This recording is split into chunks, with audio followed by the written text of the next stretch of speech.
Labą dieną, mano vardas Irmantas. Aš esu Liepkalnio slidinėjimo mokyklėlės sertifikuotas instruktorius ir labai džiaugiuosi turėdamas galimybę pasidalinti savo žiniomis apie tai, kaip reikia tinkamai atsistoti nukritus ant slidžių. Kaip tinkamai atsistoti, nenuiminėjant nei vienos slidės. Vieną ranką imame prie lazdos apačios ir ją įbedame šalia savo juosmens.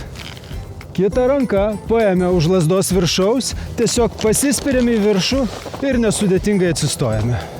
Prašau. Ir dar vienas būdas, kaip galima atsistoti.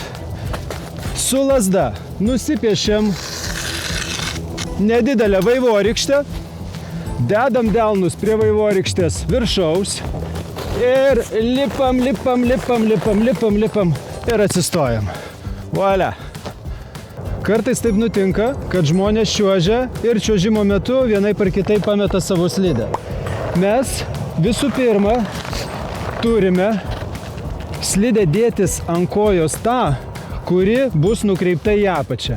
Tai mūsų atveju, kadangi viena slidė yra likusi viršuje, mums reikėtų pasisukti į aną pusę ir tuomet dėtis kitą slidę. Pasisukome. Ir dabar kaip pastatyti teisingai nukritusią slidę?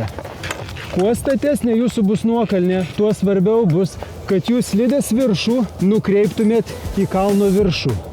Nedėti horizontaliai šalia kitos slidės, tačiau labai svarbu, kad ją nukreipti į kalno viršų.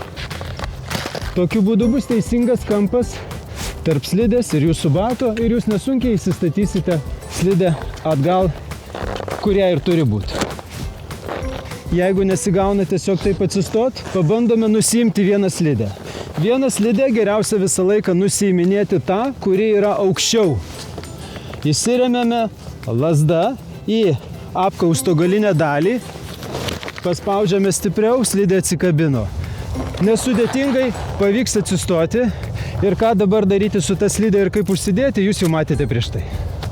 Taigi, jeigu norite džiaugtis visa širdim šiuo žiemos sezonu, ateikite pas mus į Liepkalnio slidinėjimo mokyklą. Ir čia kompetentingi instruktoriai išmokins jūs tinkamai čiuožti slidėmis arba snieglente, arba tiesiog pagelbės su jūsų esamų įgūdžių tobulinimu. Iki!